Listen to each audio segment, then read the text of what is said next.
Hello, everybody, and welcome back to the Amazing Race Rewind podcast, the podcast where we rewind back in time to watch the earliest seasons of The Amazing Race for the first time. My name is Andrew. And I'm Jill.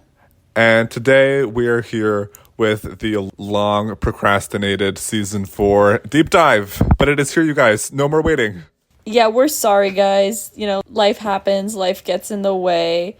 We really have no other excuse, but we're here now. We've got, quite frankly, a lot of information for some teams on this. Some absolutely none, some an overwhelming amount, so it balances out. Listen, the deep dive is a master's thesis equivalent of work. It is a dissertation of great detail, okay? The Taj Mahal was not built in one day.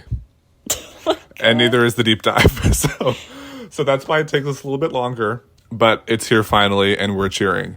We're clapping like a seal. That's right. Well, regardless, if this is your first time tuning into a deep dive, maybe season 4 is your favorite season ever, I think you are in the minority in that.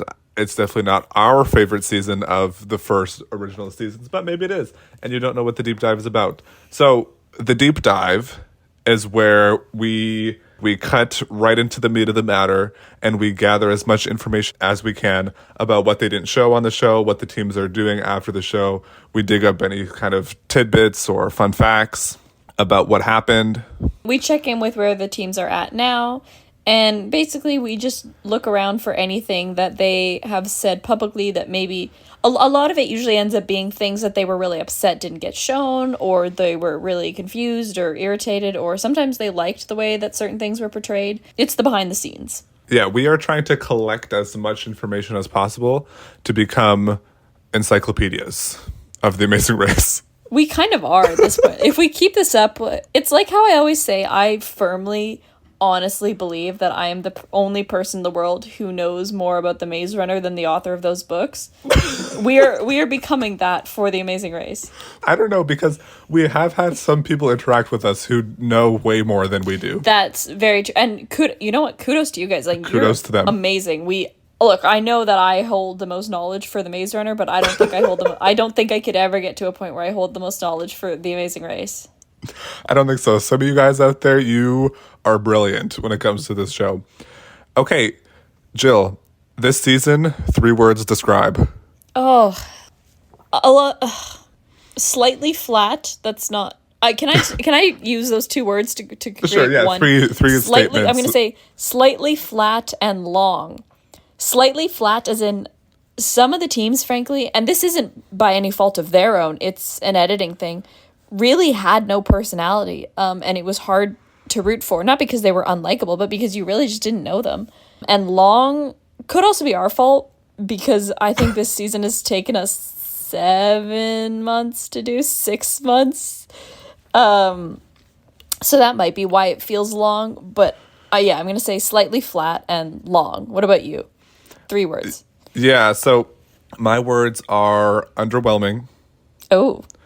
Business, because I feel as though it was very much, people weren't having fun this time around.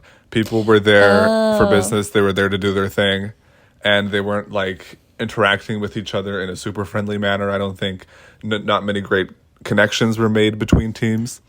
And the last one was sour. Oh, goodness. I feel sour towards the season, and I think a lot of people on the season felt sour as well. That's true.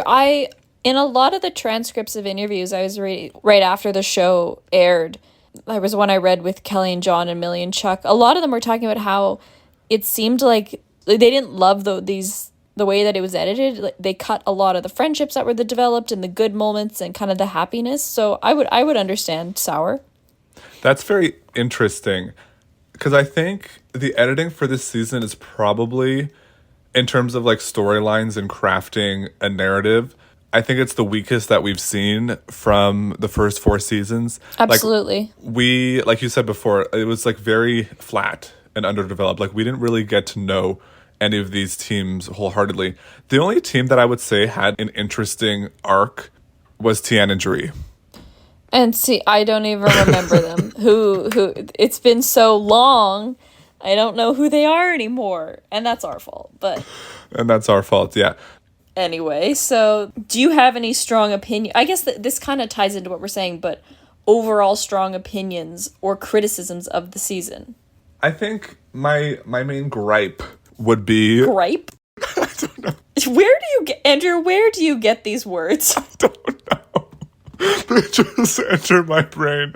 I mean, I say that endearingly. I'm impressed. You're really expanding your vernacular, but where do they come from?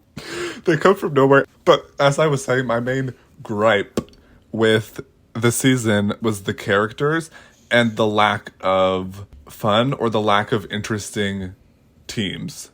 I don't think there was many interesting dynamics. Like I guess you could say Kelly and John, that was interesting in the way that they were bickering. But at this point, this is the 4th season we've done of this, and they weren't bringing anything new, anything more interesting or clever than we've seen before. And even like independently as the season itself, I think it's a fine season because we do like the show The Amazing Race as it is. So like any season is going to be a good season. But in comparison to the first 3, it really is a lot less interesting. As you were saying that, it made me kind of think of what I was reading an interview with Millie and Chuck, and they talked about kind of their label, their distinguishing factors being the virgins, which, by the way, was not something they auditioned with. It came up in their interview, I think, and they did not want to be the poster child for this, whatever. Like they are happy, they talked about it as being like a part of their values and happy to share that, but they didn't want to be the poster for it. But that kind of became the defining label of their team, but it's not something that you can really play into a deeper storyline. It's just a label. So I think that is maybe where some of the editors went wrong this season. And I think I'm forgetting off the top of my head, but it does apply to a couple more teams this season where, yes, you had a very defining characteristic of one team, but it wasn't something that you could use as a tool in editing to flesh out more of a storyline or create certain conflicts or relationships with other teams. It was just a label. Yeah, that's a good point. Yeah, everything felt very superficial. Because, like, you have, okay, Millie and Chuck virgins. What now? Like, that's it. It's just kind of for the shock value of it. But, exactly. Like, you see that once and you're like, oh, interesting. And then you move on. I don't care to see virgins in their lower third for the entirety that they're present on the race, because it doesn't come up. It's not something that, it's not like they're debating with other people about this or other people are looking down on them. It's irrelevant, really. Yeah, I agree. And statistically, I was looking at the viewership, the numbers to shift gears a little bit, and I think the general public really fell off of this season.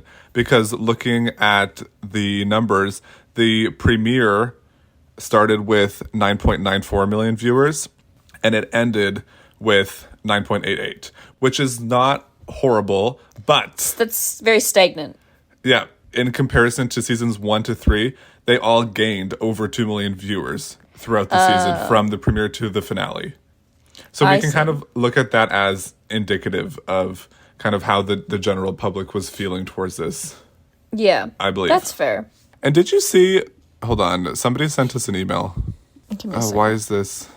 But he was essentially saying that, like, The Amazing Race 4 almost got the show canceled. Which I don't know if that's true or if that's just, like, something that people say. Because I didn't come across that in my research. We will find you. Okay, so we had Elijah email us and say that this season almost got the show canceled, which, I mean, if it's been done 4 times, this is like the 4th time it's being done. We're not really introducing anything new. The tropes are getting a little bit tired. I can see why people aren't as interested as they were from seasons 1 through 3. Yeah. And also, I was reading an article from before the season when they were talking about, like, whether they were going to do season 4, was that during this time, early 2000s, this was filmed in 2003, was really like a reality TV boom. And there was a lot more competition for the show. And I see. People had kind of moved on, I think, from The Amazing Race a little bit from what it initially was. Well, I feel like 2003, correct me if I'm wrong, you also kind of started getting not even reality game shows anymore, but it was, I want to say there was, like, when did the Osbournes one start? Osborne's was 2002. Yeah, so I think you kind of started slowly having this wave of reality TV that wasn't game show focused. It was simply just watching people. Yes. So maybe that had something to... This is just me hypothesizing. There's no statistical background to it. I'm just kind of thinking. We don't know, and we weren't there. We don't have the firsthand experience. We're not primary sources here. And another thing that I think took away from season 4 was that we didn't have one team that was kind of like a glimmering, shining light. That's true. Because I think every season before we did have that kind of comic relief fun team or like team that was a little bit more rootable. Like I think in season 1, Kevin and Drew. Season 2, Danny and Oswald. Season 3, Ken and Gerard. And I don't think... Like anybody we really had John and role. Al, but you didn't really like. Well, not that you didn't like them; they just didn't amuse you to that level. See, this is the thing. Yeah, people would argue John and Al. I would not. I would. Okay. I would vehemently disagree. You would Vegemitely disagree. That's right. Have you ever had Vegemite? Do you know what I did? I didn't like it.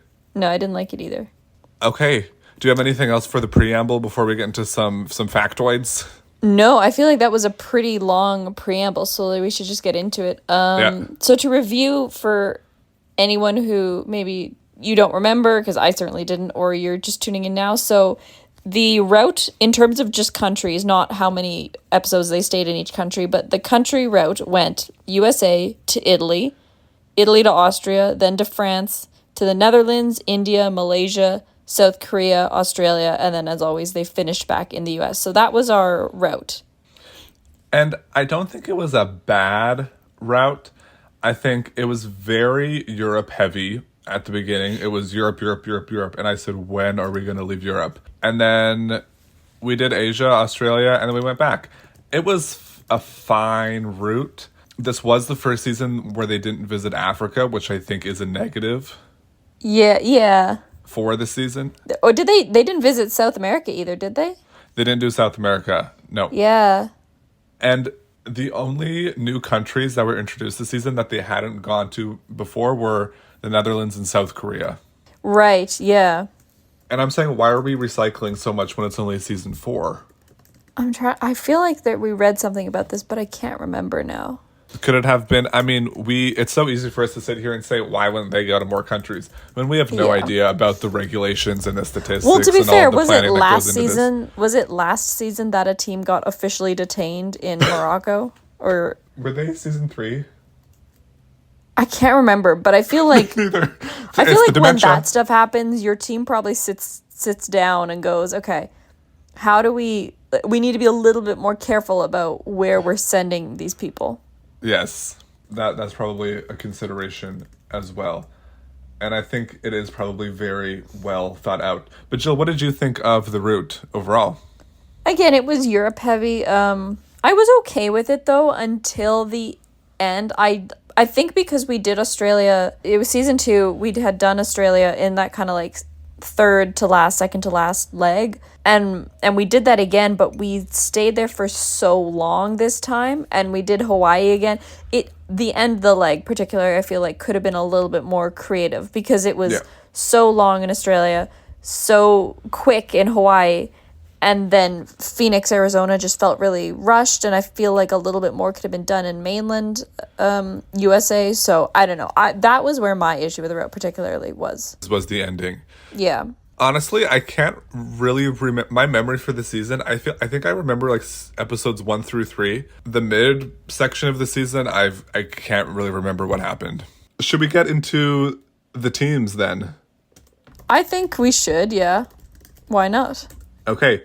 So do you want to start from the winners or from the first? No. I think we go other way around. Bottom to top? Start with Deborah and Steve. Okay. They were a fun team. They were husband and wife. They've kind of filled the older archetype, a little bit more wholesome, and they were not long for the race as the first leg was very physical. Yeah, it was like in the Dolomites of Italy, and the air traffic controllers had a knee issue there, I think, and yeah, it really weeded out some people that first leg, and I frankly didn't really have an impression of Deborah and Steve because they were just in so little of the episode. Again, I don't have an impression. I think if they would have stayed for longer, I think they're a team that I would be more inclined to like. Same. So for each team, I wrote down a most memorable moment. I didn't tell you I was doing this, but you That's could have fine. done this too. Or if you just have one off the top of your head. I don't. Most memorable moment from Deborah and Steve is when Deborah fell. And I think she fell a couple times, actually. Oh my gosh. Well, you know what? If obviously it was memorable. So post-season, immediately after the race, Deborah revealed she lost 25 pounds, saying, quote, "After the race, you feel like you can do anything." That is so wholesome. Okay, but I'm sitting here thinking, you were on the race for what, a cumulative 36 hours? But it's life-changing. It was life-changing, changing lives on the Amazing Race. So that was empowering for her. Did you get any hot goss on Deborah and Steve? All I found was that Deborah is a visual artist and a former executive director at the Franciscan Arts Initiative. I think they're from Michigan or Minnesota, one of the two. And Steve is a radio news director and producer. Okay.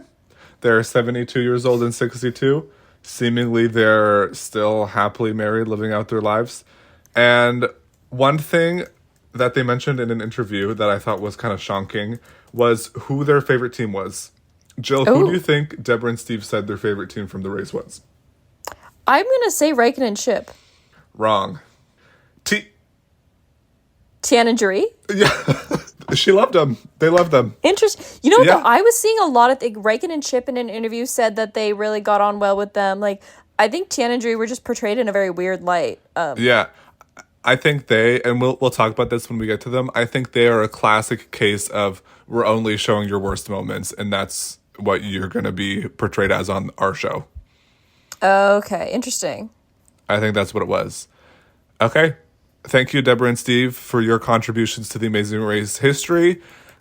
And we will move on to Amanda and Chris.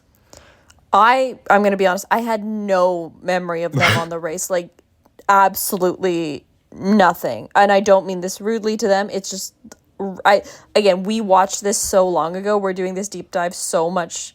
Usually we would do the deep dive a little bit sooner to when we finish the season. But yeah, I'm sorry, Amanda and Chris. I have no impression of you.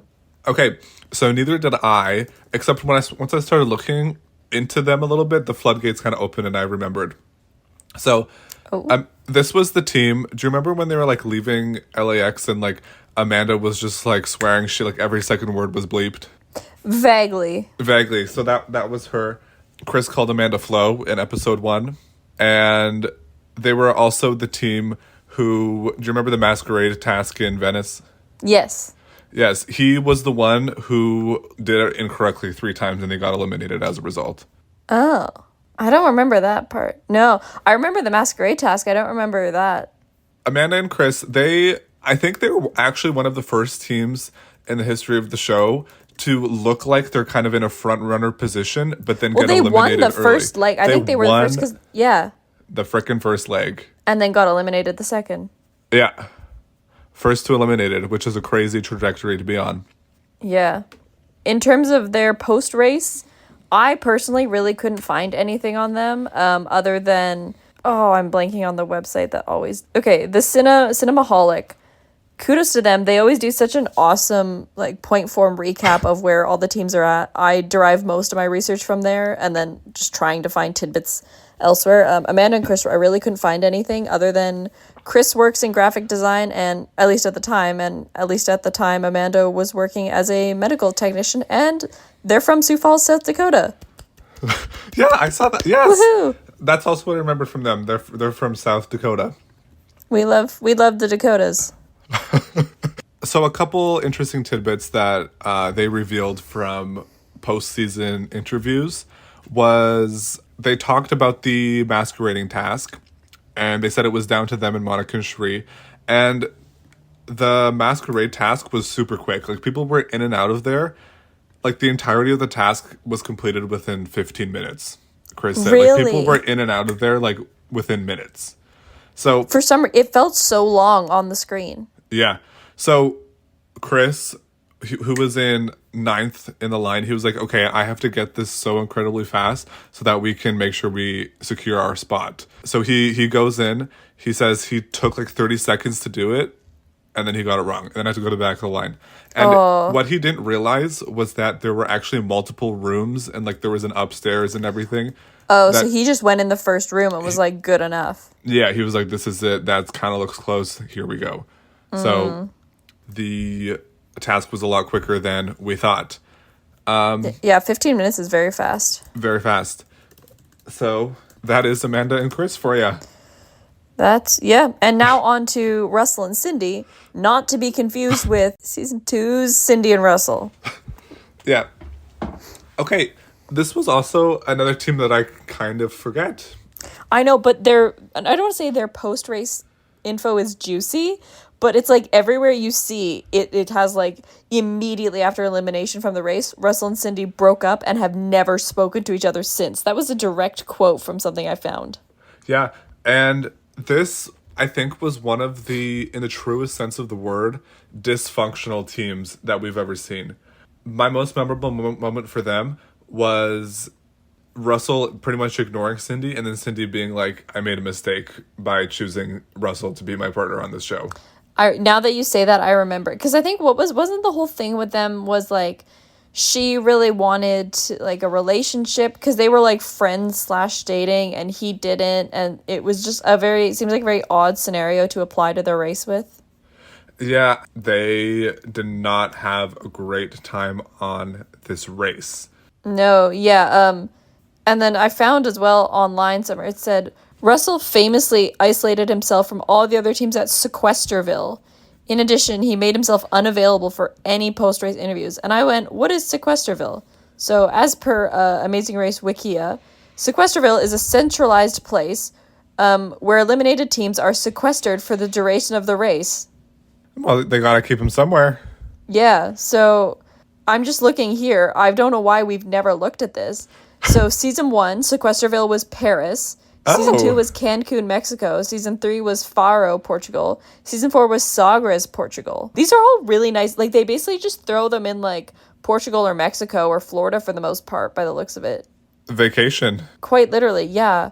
So I guess Russell really just he didn't want to talk to anyone. During the season, after the season, it is evident that he wants nothing to do with The Amazing Race.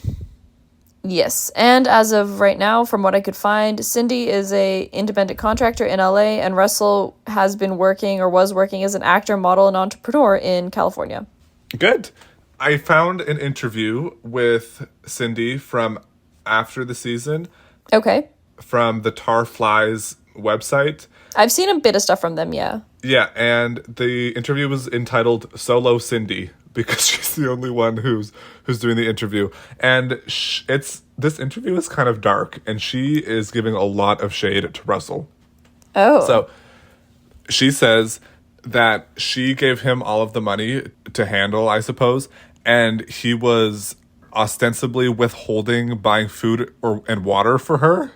Oh, gosh. Yeah. So she said what she would do differently is she would split the small amount of money. She says, I gave away my power the minute I gave all the money over to my partner to hold. Only you know what your body needs to sustain. It's imperative to maintain your own power, which in this case was money for food, water, and sleep. So, Goodness. So yeah.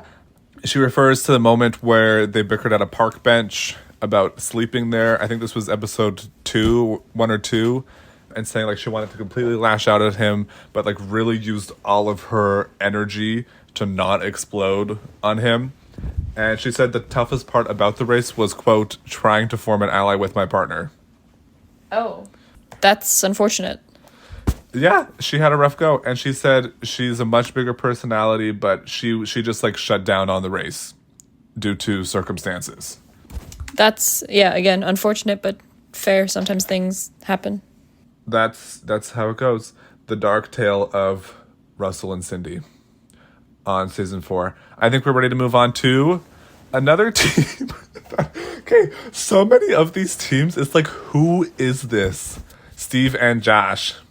Why the New York or the Boston Josh? Don't know. Yeah, here's the thing. I only remembered them.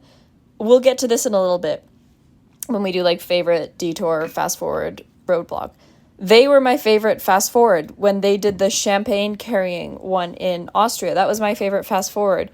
So that's the only memory I have of them. Mine too. And just because that's my only memory, it's their hashtag MMM, most memorable moment. And I remember when they dropped the champagne glasses, there was like the shattering sound effect in the background Yes, I do remember that. that killed me. Yeah, there was literally no info on them. No, only thing I could find was the Cinemaholic article said that Steve had previously worked at a juvenile detention facility, and Josh works as a computer technician. Yeah. What I have is from the Amazing Race Wikia page, taken from their preseason interviews, where Josh said that he once ate an entire bowl of butter for $1 and never threw up. Wow, what a hero! There's no reason to be doing this. Moving to Monica and Cherie. No, you forgot Steve and Dave. I don't even have them on my list. Andrew. I skipped them entirely. All right. Oh, no. Well, because Andrew just forgot. These were the air traffic controllers. Very likable characters. I one of them, I forget which one, had basically sustained a knee injury in episode 1 that I think really put them behind. But they were a good personality. They were good-hearted, good-humored. Absolutely no information I could find other than like basically nothing even on the Cinemaholic article either. What? Just the amount of times you said the word cinemaholic is killing me. I like Steve and Dave, actually, from what I can remember. I think they're a team that made it farther than they should have. Like, considering their whole knee issues. Well, because didn't they get saved by a non-elimination, or am I misremembering? Maybe they did. I can't remember. My most memorable moment for them would be in episode 3 when they did the roadblock where they had to jump off of the tower in, was it the Netherlands or in Austria? And one of them, because one's doing it, the other's like, I didn't know they were letting us throw whales off of, or there's whales flying from the tower, something along those lines. Yes. My most memorable moment from them was in episode 2 when Kelly and John, they had to sled down the giant snow hill, and Kelly and John didn't bring their tubes, so they just like went down like on their butts. And Steve and Dave were like, "Oh, I didn't know they were that stupid." I forgot about that. That was a good moment for Steve and Dave. That was. Okay, I think honestly Steve and Dave, despite me forgetting them, I think they're one of the better teams of the season. I would agree. Moving on to Monica and Cherie. Okay, there's a little bit more information on them than some of the other teams. particularly Cherie. Yes. Cherie has had a little bit more of a reality TV career. But yeah, Jill, what did you learn about Cherie? From post-race? Yes, or whatever. So it appears that she and her husband, who like an NFL player, are no longer together, but she has remarried. However, in 2014, she was a cast member on a reality show called Atlanta Exes, which was basically her and I think 4 or 5 other former wives of famous individuals. So I think it was the former wives of, and I have not done research into this. I pulled this from Wikipedia, so if I'm wrong or if I've gotten this wrong, don't come for me. But it was her and the former wives of Kevin Hart, Neo, CeeLo Green, I forget how to pronounce it, my apologies, and Usher. And she's now a grandmother. That's about all I have to tell you. I mean, so this show pretty much looks like it's like a Real Housewives knockoff sort of deal. Good for her for being on that. Okay, this is something kind of juicy, I guess, I found. Was that she dated Corey Gamble, who is currently with Kris Jenner. And that's not all. I found an article of her this was found from the Keeping Up with the Kardashians subreddit that came up when I searched her name, entitled this: Kris Jenner, 59, is warned over her toy boy Corey Gamble, 33, as his ex, Cherie, calls him a, quote, money-hungry opportunist who became violent with her after they split. So Cherie has a couple quotes in this article saying this. Oh, gosh. Quote, I know Corey. He's all about money, power, and money, and will do whatever it takes to get it. Chloe is more his type. Kris is a little too old. But with her power and money, Chris could have been Betty White and Corey would still have hit on her. And I'm saying not the Betty White shade. Why are we bringing Betty White up? Betty White doesn't deserve that. She didn't deserve that. Certainly an interesting career for Cherie. And they're kind of the first celebrity adjacent casting that we've had. Like, I don't think they even qualify as a celebrity because I don't think anybody knew who they were other than that they're related to football players. My most memorable moment from them was when they inexplicably took the fast forward in the first leg when there was no reason to do that, when they were entirely safe. And they didn't even end up winning. You live and you learn. Other than that, all I found about Monica was that she's now a successful realtor, but nothing really came up other than that. Yes. And Monica, she also has Atlanta Exes listed on her IMDb page, despite not actually being a part of the cast. So maybe she made an appearance on there. I don't know. She made a little cameo. Former Amazing Race partner of Cherie was her title. Okay, moving to this team is one that I think I enjoyed more than you did, Tian and Cherie. Yeah, I have 3 bullet points for them, so Okay. I will read those out and then you can talk. One is the shock that Tian is short for Cynthia. Tian currently works, or as the Cinemaholic article puts, she's currently working as a matchmaker in Naples, and Dree is a photographer. Okay, there we go. Now you may speak. I think they're the most interesting team that we had this season.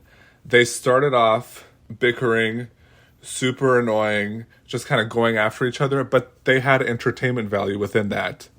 And then they have this arc of all of a sudden, wait, we kind of hash things out and we're kind of friends again, but then they get eliminated. My most memorable moment for them was there's several arguments, and for some reason in my mind, whenever they're arguing or like going at it, they're always on some kind of transportation. Whether it be like it's The Amazing Race. yeah, no, but it's like never at a task, or they're not like walking or anything. It's like they're always like in a boat in Venice, they're on the train, they're on a bus, they're in a taxi.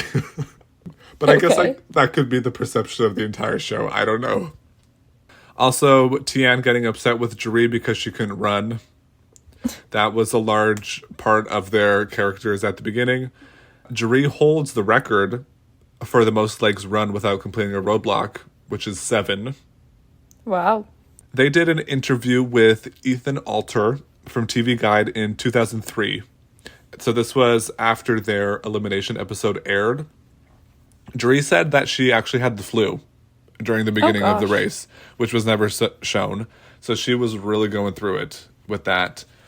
That makes the like running thing, like her not wanting to run in the first couple episodes, a lot clearer though. For sure, yes. They said that they only showed 1% of the time, which was when they were fighting. The other 99% of the time, they were, quote, talking and braiding each other's hair. So they were better friends than the show made them along to be. They said their favorite country that they visited was India.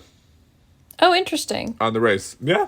Which I don't think is usually a fan favorite of the racers. I don't know. I feel like this season was very difficult for it. I know, right? From what I can remember. Yeah. And they revealed that the producers had the contestants take, quote, malaria pills, which made everybody sick. And Cherie said, you know what? I'm just not going to take those. She says, I'm going to take my chances with the mosquitoes. Oh my gosh. Wow. When asked if they still watched the show, Tian said, quote, no, I don't care anymore. We're bitter. We hate everybody. End quote. Fair. Do you. Okay. Did you see Tian's IMDb page? I did not. Tian, whose real name is Cynthia, as we discussed previously, her IMDb page, she is known for 3 movies. Dark Queen, 2004, Pure, 2005, and The Scorn, 2005. Okay, so there's 2 of relevance. Dark Queen, she was actually the main character of this movie. Well, was it worth, like, knowing? Like, is it a good movie? No, it's horrible. People hated it, but it's one of the movies that's, like, so horrible that people like it. Oh, I love those, though. It's one of those. So if you want to search, if you're a Tian fan, perhaps, search up Dark Queen. She is the main character of that Dark film. Queen, Dark 2005, you Queen. said? And 2004. the cover art is like some sort of weird Oh, Photoshop her goodness. being like evil. Do you see what I'm saying? When brilliant biochemist Helen Reynolds experiments on herself by ingesting brain fluid extracted from a serial killer, she hopes to learn the secret. Okay. And did she learn the secret? I don't know. I didn't watch. But some people liked it, I suppose. So good for her for getting a starring role in The Dark Queen. Yeah. It has Yeah. 52 watches on Letterboxd. Yeah, some people are watching. Not many, but people are clicking play. Here, this is. Can I just read you a comment? I haven't checked this. Yeah. There are many things I love about this terrible, terrible movie. Actually, strike that. I love everything about this terrible, terrible movie. Number one, they spent about $13 on actors and overpaid. The main actress and the female cop are decent. Everybody else seems like they were buddies with the filmmakers, and so we're stuck in here by default. If it had been made in 2024, I'd assume that ChatGPT had written the dialogue, but instead it was an actual human. That's astounding to think about. 3. The plot is bonkers in such a great way. It was obviously written with the help of a lot of cocaine. 4. Wow. Oh my god, this list goes on to have 9 points. They're passionate about Dark Queen. But all I heard from that was Tian was decent. The main Tian character was decent. Yeah. Otherwise, she appeared in The Scorned 2005, which, have you heard of this? This is a TV movie starring solely reality TV stars Oh. with a 2.9 out of 10 on IMDb. So, she was a supporting cast member. The movie is exclusively comprised of people from Survivor, The Bachelor, The Amazing Race, Big Brother, The Apprentice, The Real World, and Paradise Hotel. Oh my gosh. Wait, let me look this up. So it is a movie that is literally just reality TV stars attempting to act, which is an interesting concept considering that like reality TV is like the antithesis of scripted media. Yeah, I don't know. With reality TV, you are kind of acting in a way. Like you are putting on a performance of yourself. And I think it's noticeable which of the teams are and aren't, because certain teams get more screen time because they're playing, I would say, even if they don't realize it, they're subconsciously playing themselves up a little bit. It's true. Yeah. When there's a camera on them. Yeah, it's true. Yeah, you are playing a heightened version of yourself. But I don't know if anybody's watched The Scorned 2005. Let us know how it is. Is the acting good? I would say unlikely, considering the rating. Maybe it was just poor writing. I don't know. But Riken was actually in a starring role in this movie. In The Scorned? In The Scorned. Yes. He More was on him doing later, this though. while dating, what's his name? Lance Bass, yes. Wow. In a hidden beach house on the Malibu shore, a 20-something couple have a spitting mad lover's quarrel. Right. Interesting. Well, movie night maybe. If you want to have it, if you're a Tian super fan, she has a couple movies in there Yep. that you could watch and have a marathon if you want. Okay. I think we've spent too long on Tian injury. We have to move on. To be fair, they're one of my favorites from the season. Okay. Fair. Moving to. I think you like this team, right? Millie and Chuck? I liked Millie's integrity. I think Millie she was a go-getter to the end. She never backed down. She was having an asthma attack. She had the right racing spirit. I think the team, though, like I said, they were kind of given a label and they didn't really have a fleshed out personality through the editing. So it made them a little flat to the viewers. I think they could have been a lot more interesting if it focused on their intensity. Some stuff I have post-race. In an interview, Chuck said that if they were to do this again and how they would prepare, both of them would study map reading and he would teach Millie how to drive stick. As I mentioned, they didn't audition as virgins. That was no part of their whatever. It came out in the interview. And they did not really want to be like the poster child for virginity or chastity, whatever. As for where they are today, nothing's super clear. It does look like they've broken up. Millie now works, this was kind of neat, she now works as an environmental teacher at the Tennessee Aquarium. And it's at the end of a little blurb, it says she still despises mayonnaise. And Chuck can't really find anything other than he does have a history in working in construction and personal training. Okay. Well, I did find Chuck's LinkedIn page. I'm not sure if this is actually him, but it kind of checks out. He is now the owner of Chattanooga Valet and Shuttle, Really? according to his LinkedIn.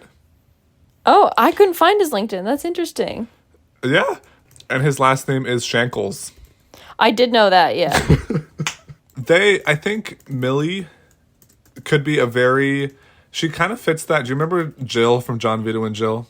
Vaguely. Okay. Well, I think, from what I remember, I think Jill was kind of the same, where she was just like, go, go, go, intense, intense, intense. I remember that because I remember saying, like, it's something about the Jills in the world. Oh, yes. Probably. But I think Millie was kind of similar to that. I like seeing this kind of character on the show. I think it is interesting. I like when people bring the intensity and they're like going a million miles an hour. My most memorable moment for them was when Millie was fighting with Chip in Austria to get on a horse-drawn carriage. Oh, that was crazy. Yeah, she did not care. She said, "I'm fighting you right now.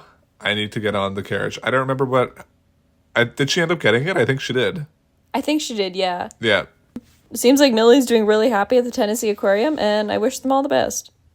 Hooray for Millie and Chuck. Moving to a team that I'm not clapping for. John and Al. Something to note, by the time the show ended, so I guess there's like popularity ratings on the website at the time. So when they were eliminated, they had a 97% popularity rating on the website. I am stunned. I'm not, though. Like, they were likable. To some. Okay. To some. Maybe it's just me. I guess I'm the outlier that I didn't like them. Maybe I just hate Joy or something. I don't know. But they like viscerally annoyed me from the first time I saw them. There was just something about me and them that is so incompatible that they kind of falls into the category of Gary and Dave for me. I can understand Gary and Dave with you. Interesting. And it's not their fault. Like, it's entirely my fault that I feel this way. But they just, like, get under my skin. I really did not enjoy seeing them on the show. I didn't like the role that they played. I don't think they fit the role well of being, like, the Ken and Gerard kind of type, happy-go-lucky, we're going to be fun in the midst of all the chaos and toxicity that's going on. The clown noses, I don't want to see it. Balancing things on your nose, unamusing. Get that away from me. Maybe clown culture. You're just not built for clown culture. Not built for clown culture. Well, they certainly knew they were. According to an interview with Al, this is a direct quote, at age 18, I was accepted into the Ringling Bros and Barnum and Bailey Clown College. So they've both toured with some elite circuses. Good for them. They did well enough on the race, and people liked them. The general public seemed to be very upset. Ethan Alter, once again, who did interviews after teams were eliminated, said, quote, "Those noises you heard on Thursday night at 9 p.m. were the anguished cries of millions of Amazing Race fans as New York clowns John and Al were eliminated from the competition." Oh, goodness. From the competition. Wow. He said COMPETISH. Okay. Interesting. People love them. People love them. Not me. Not your cup of tea. But with that being said, Al did provide recaps for Tar Flies for seasons 5 through 7 of The Amazing Race, while John hosted an online web series named The Finish Line, The Amazing Race Internet Talk Show for seasons 8 through 10. Good for him. And you would like this. They actually created a Amazing Race board game in 2006. The way Jill's face just lit up. Board Game Geek. Oh my god, it's in stock. The premise of the game is like you have to answer a series of travel and geography questions correctly and be the first to reach the finish line. This is made for me. Right up your alley. Yeah, so I think you had like move your pieces along the board and you have to like choose like roadblock or like what's your detour option going to be. I don't know how good of a game it was, if people liked it, but Jill is looking into purchasing. Let me go over to eBay. While we move on to the next team, I will be scouring eBay. Overall, I didn't dig very deep on John and Al. I found their interviews to be boring and There wasn't uninformative. much else. Although Al did do a podcast on the reality TV Warriors. If you're a John and Al fan, you can go ahead and listen to that. I'm sure there's interesting information on there that would have been valuable, but I did not listen to it. Next, David and Jeff. I found nothing on them post race. Yeah, this was a team that was so bland. Like they were to me they were kind of like a watered down version of the Twins from last season. Unfortunately. Yeah. They kind of struggled at the beginning, but seemed to find their footing as time went on. They were definitely front runners, and I think we were kind of expecting them to win at the end. I mean, Who? at least I was, David and Jeff, because Yeah. they were in the lead. Yeah, that's true. And fun fact, they're actually the last team to receive the Team Guido treatment of making it to the final leg, but not actually crossing the finish line. Well, that's good. After the 2003 finale, I found an interview of them from the Fans of Reality TV, is the website that did this interview. And there is actually some real juice here. Oh. Okay. So they discussed their decision to go to Sydney during the finale. Okay. Okay. Which, as we know, that resulted in their undoing and their opening of a clue in a lava pit in the middle of the night in darkness, saying the race is over. Okay.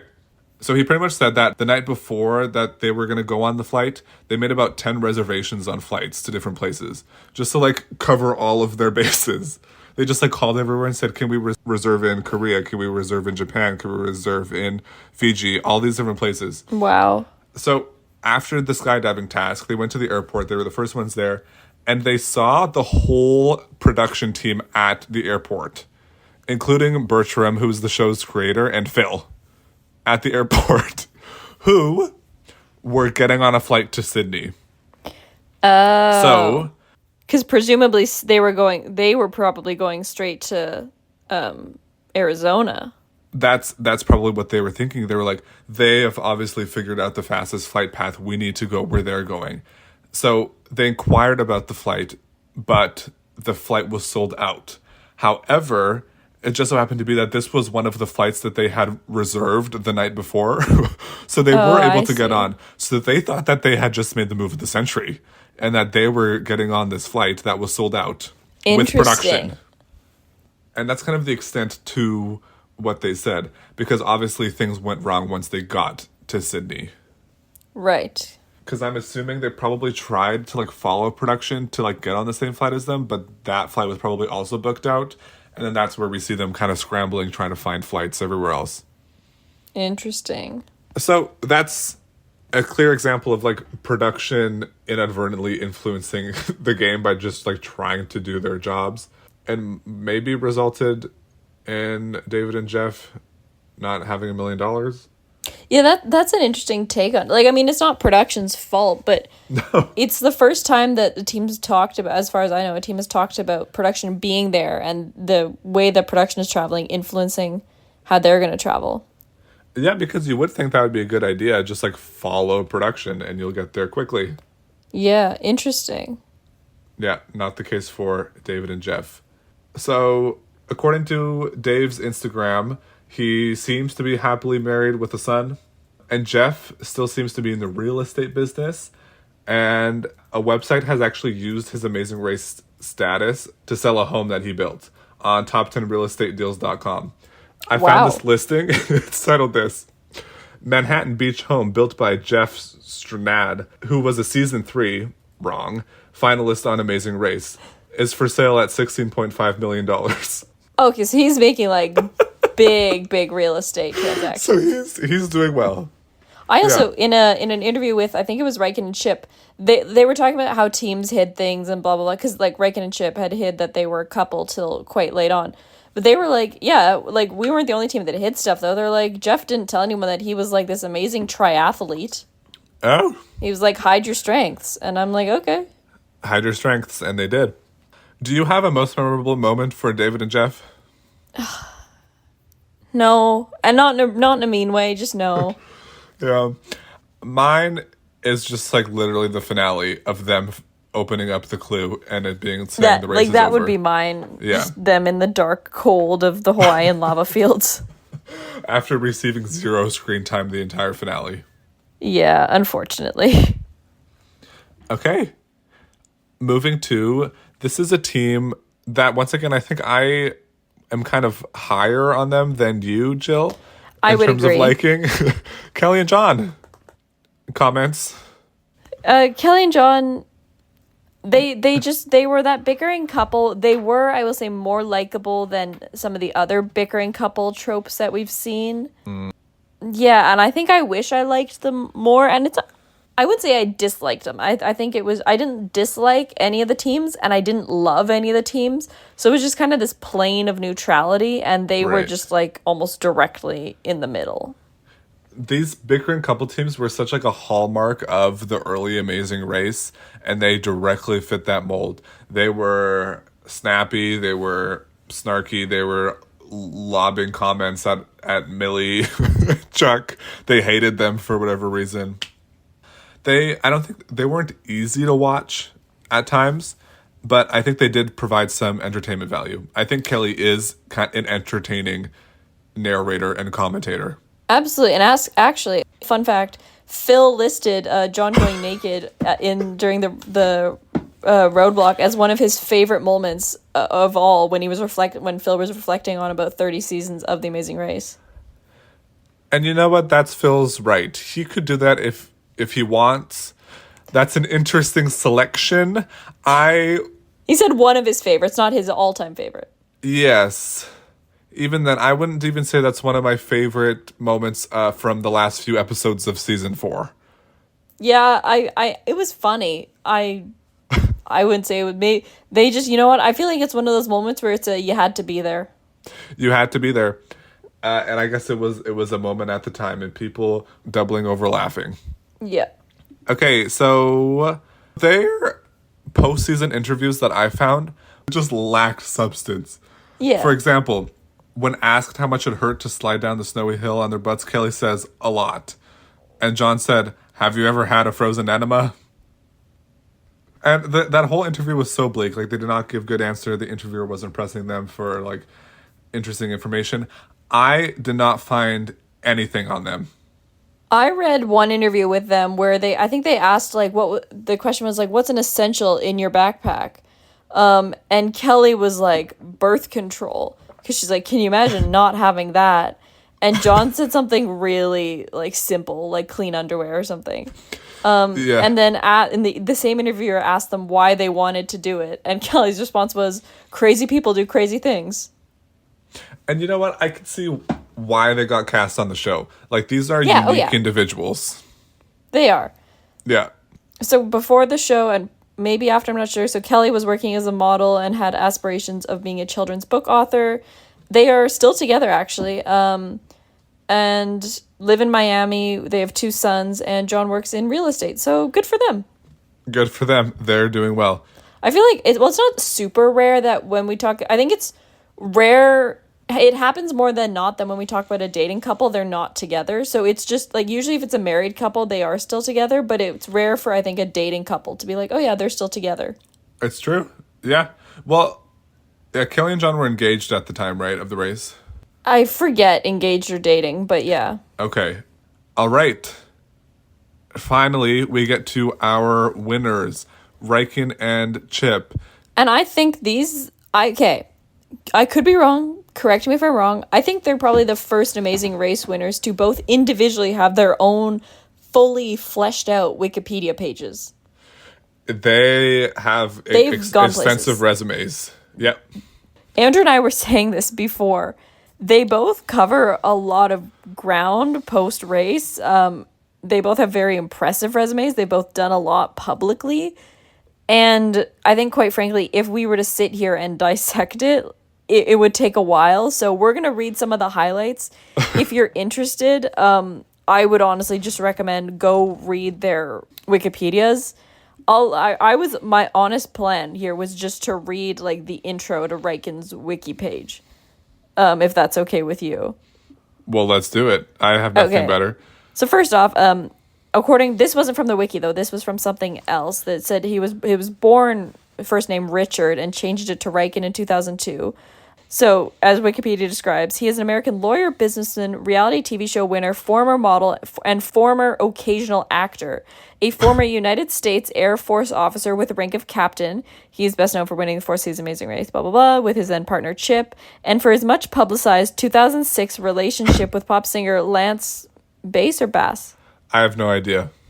Sorry, I'm showing my age. That's not our era. I know NSYNC. I swear I know NSYNC. But yeah, anyway, and also, so this crazy, he was working as a physics teacher, model, and flight instructor all at the same time when he was approached by a casting agent for the show.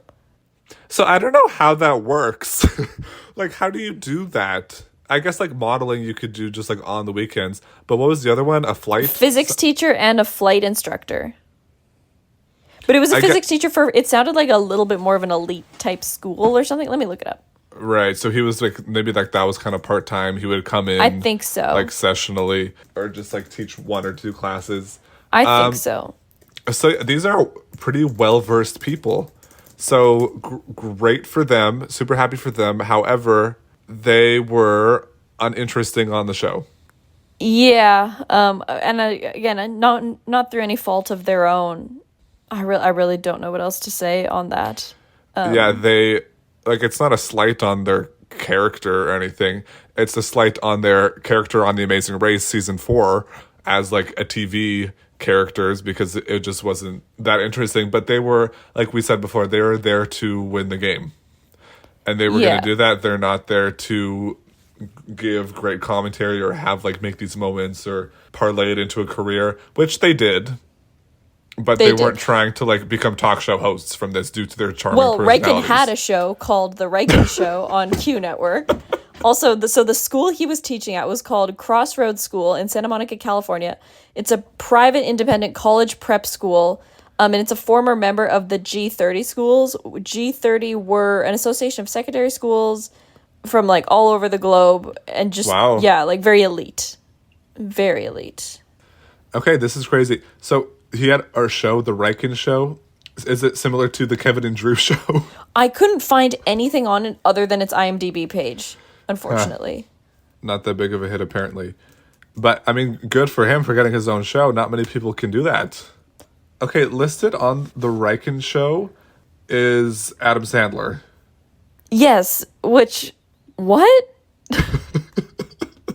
What was he doing on there? What was this show about? Like, was it a talk show? I forget. Let me look at Adam Sandler's biography. Also, we should read Chip's Wikipedia as well. Okay, so The Riken Show is a mix of celebrity interviews and sensational topics. About as broad as you could be. Okay, let me go over to Chip's. Okay, so his real name is Willis. Willis Chapman Chip Arndt Jr. He is so I'm just going to go through like the top sort of like abstract, I guess, of the Wikipedia page, is an American gay activist, best known as winner for Amazing Race 4, obviously, with Riken. He attended Hotchkiss School, Yale University, and Harvard University, where he was the president of the Harvard Business School Gay and Lesbian Student Association. Prior to The Amazing Race, he worked as an investment banker. So very educated person. Yeah, this team, I think, they are such, like you said, well-versed individuals, very much like the Renaissance man, almost. And then they were just, like, nothing was given to them on the show. Yeah, and you know what? Remarkable people, like, maybe they were just above The Amazing Race in a sense. Honestly, yeah, okay. Wait, so the Riken Show, talk show hosted by Riken, the specific episode featuring Sandler... with singer Nelly, celebrity chef Bob Flay. There was another episode where Sandler was a guest alongside Neil Patrick Harris and Debbie Reynolds. What? What were they doing on there? Okay, Chip also, notably, was elected a PLEO, party leader and elected official, Obama delegate to the 2008 Democratic National Convention. And he was, the first openly gay man to cast a ballot in Florida? Or to vote in the Electoral College in Florida? In the state capital of Tallahassee, Florida. So there we go. and has also done a lot of activism for the LGBTQ community, it appears. And he is still very active on LinkedIn if you want to connect on there. And he is currently EVP and head of legal and compliance at Flimp, which is a human resources and employee benefits digital communications company. Yeah, all this just like we just keep proving our point that there is so much on this couple. We should add, obviously, if that wasn't clear, they didn't end up staying together. I read that they kind of talked about the pressure of having to keep not only the fact that they went on the show a complete secret, but the fact that they won was just like a deteriorating factor in their relationship in the end. Oh, really? It was just like, I guess, because what would they say? Like the contracts they were under to keep this a secret was just a lot. And I think I can't imagine that too. It's like all of a sudden you have all this money and you've just had this experience and you've done this with your partner. And then all of a sudden, it's like, well, no, you can't tell anyone and no one's allowed to know anything until it airs. Right. Yeah. Because they weren't married, were they? They weren't legally married. They had done, Right. I think, a commitment ceremony kind of symbolically and obviously identified as being married, but I don't think they Right. were. Well, because gay marriage was not legal. Yeah, I don't think it was at the time, no, in California. But it didn't matter because they ended up splitting anyway. And to greener pastures, I suppose. Well, I would say dating a member of NSYNC is pretty impressive. Yeah, and apparently it was highly publicized. Well, I think, correct me if I'm wrong, it was like, from what I can understand, that was like the relationship that when Lance Bass, I don't know, I feel so bad for just not knowing how to pronounce his last name. When he came out, he was in a relationship with Riken. Well, there we go. Yeah, there's paparazzi photos of them and everything. It's quite definitely the first Amazing Race contestant to become famous on a level beyond the Amazing Race, I would say. Yeah, not counting Blake. But I guess that's not like famous. That's just becoming like extremely successful for Tom's shoes. Blake and Paige did very well, like in the business world, Yeah. not in the not in the Not like entertainment celebrity industry. sphere. Yeah.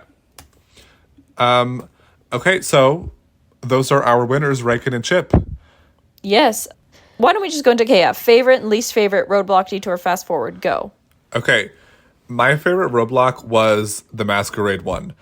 I was gonna say this. That's one of mine. Yes, because I think this was kind of a more modern task in that it was like you could get it wrong, and there was a huge lineup, and you had to go to the back of the line, and it really determined how people finished. So Masquerade, it was fun. Yeah, I would say Masquerade or the tire changing one. Maybe this is just my F1 prejudice coming in, but I really enjoyed the tire changing one. It might be. I don't know if I enjoyed it. It was kind of fun, I guess. Sure. Yeah, good one. Okay, detour. I had a couple. Well, my least favorite was Mozart or Beethoven. Okay. Yep. But wait. Before we get into that, can we go to least favorite roadblocks? First off, picking up live eels with your hands, jumping off of a high tower, the ladders in the caverns, or the one where they had to go under the ice and we're not allowed to leave the task till the doctor evaluated them. Yeah. Excuse me? That one was the worst. I think overall the tasks, I think they had some more physically demanding tasks this season. Like I think this was a physically demanding season, but I don't think they had really great tasks overall. No. And with the roadblock, I didn't like the South Korea dive under the ice. Not that interesting. And also part of the plot shouldn't be is somebody gonna have a heart attack. No, absolutely not. But it was. Anyway, sorry. I had to circle back to that, but detours.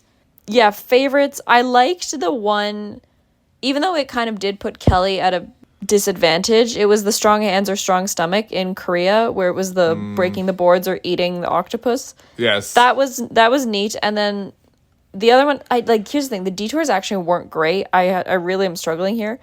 And the rappelling one in Australia, where no one did the walk to another building, go up the steps, but I liked watching them rappel because it was at the same time and it was good TV.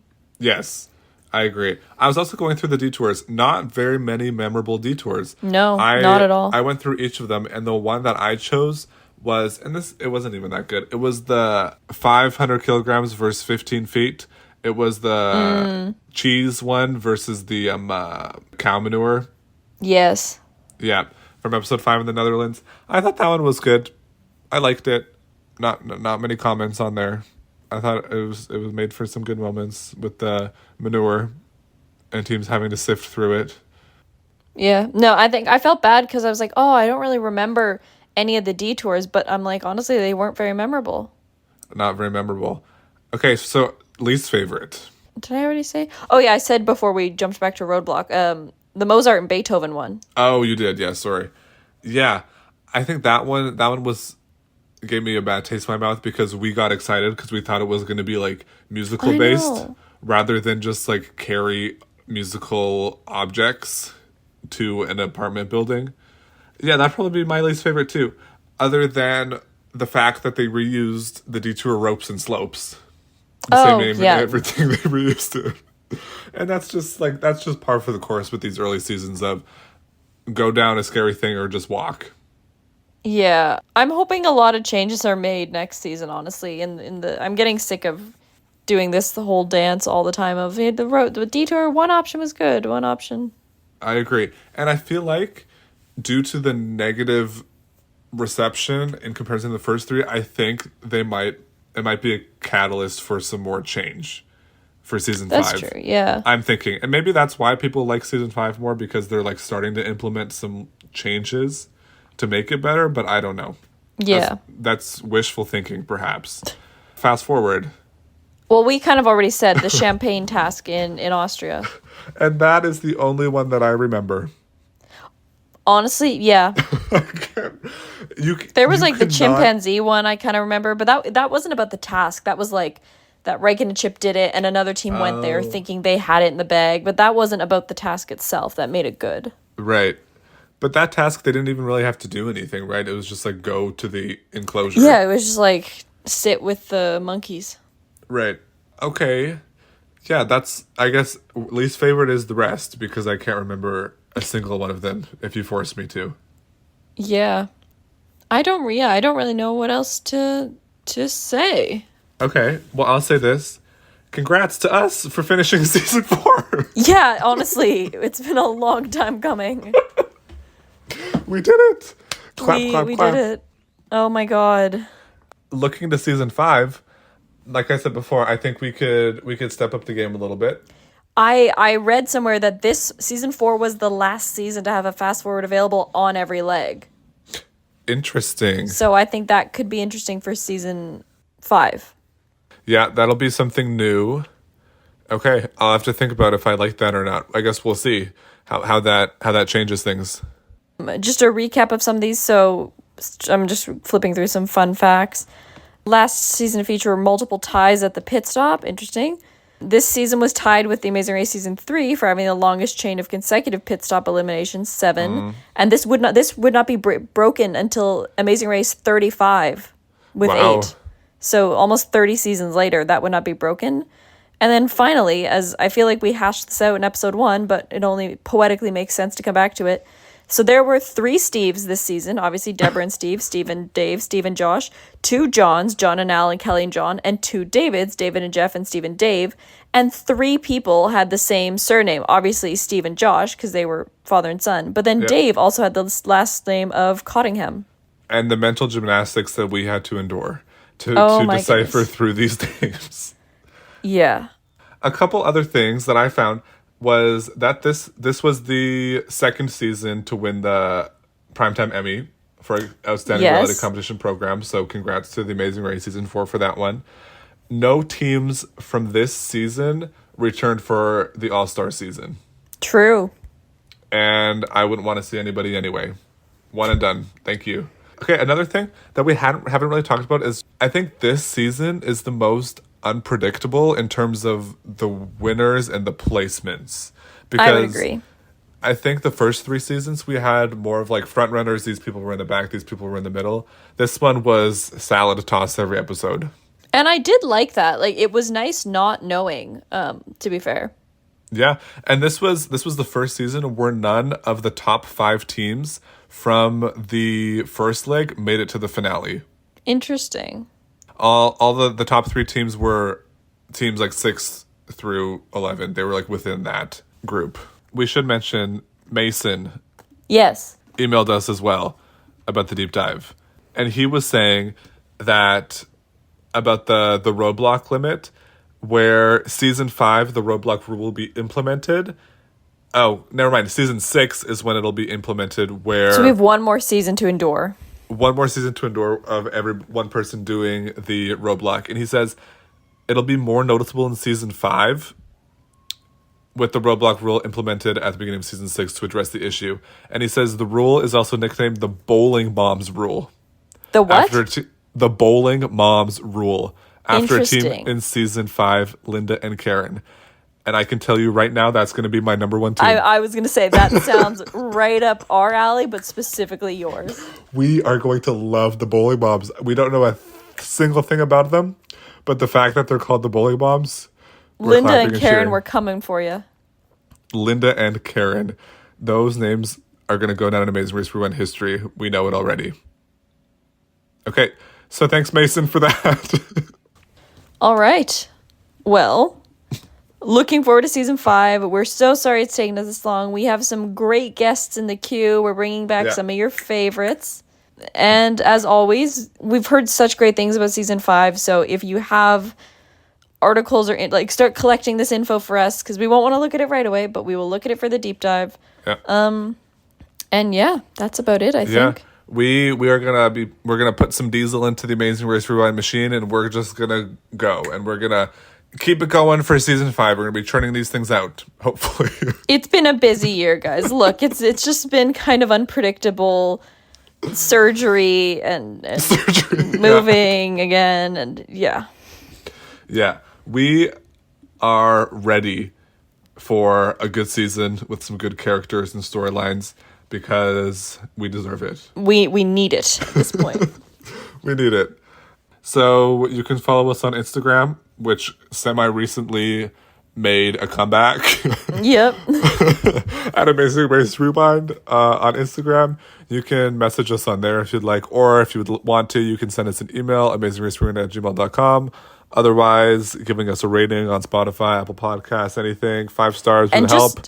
just know that even if we don't respond to your email right away, or if we don't respond to it, we see it, we get so happy. It's just sometimes, again, life gets the better of us. We forget to respond, but just know that we always see your messages. All right. Thank you, everyone. We'll see you soon. Yeah, thanks for listening to the full hour plus of this. Okay, bye. We'll see you soon. Bye-bye.